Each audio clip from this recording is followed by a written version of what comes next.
Sometimes I feel like I'm doing enough, and then in other moments, I overthink, wondering what I could be doing better in life. Moving through my journey, I've learned lessons, grown from limiting beliefs, and healed childhood wounds that I once felt were holding me back, and yet I still wonder, what more could I be doing?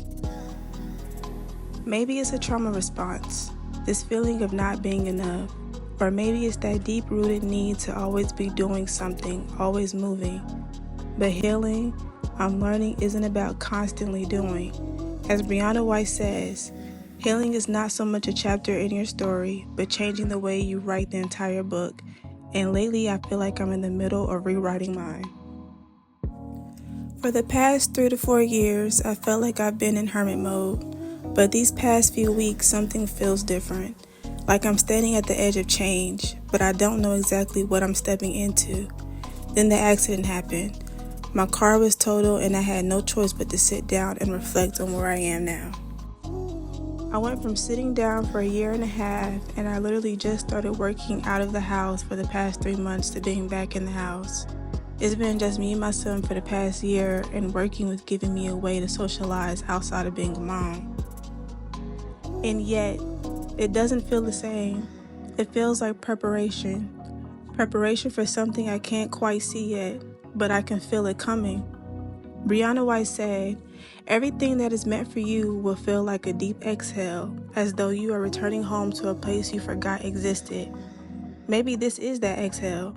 Maybe I'm being positioned for something greater. At one point, I lost my motivation to post on YouTube. I got stuck in my head, overthinking, doubting.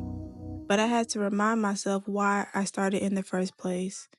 I started this channel to express myself, to reach others who might be feeling the same way, to connect with people who are also figuring it out as they balance healing, parenthood, self-reflection, and self-love.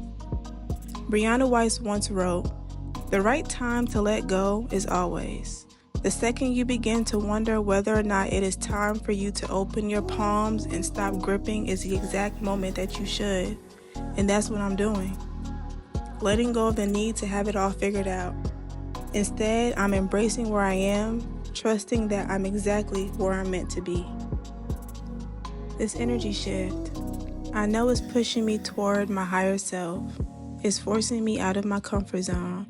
And while some days feel uncertain, I'm learning to move with gratitude, because even in the space of not knowing, I trust that I'm being guided to something greater. And if you're listening to this and you feel stuck, uncertain, or like you're just floating through life, you're not alone.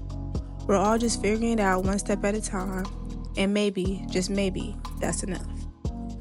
Maybe life isn't about figuring it all out at once. Maybe it's about learning to trust the process, to listen to the quiet nudges, and to honor the journey, however messy it may be, because as Brianna White reminds us, your new life is going to cost you your old one. It's going to cost you your comfort zone and your sense of direction, but the people who are meant for you will meet you on the other side. And I think I'm finally ready to step into that new life. No matter how chaotic life gets, I remind myself to flow like water, trusting, adapting, and allowing things to unfold as they should. This journey isn't always easy, but I know I'm exactly where I'm meant to be.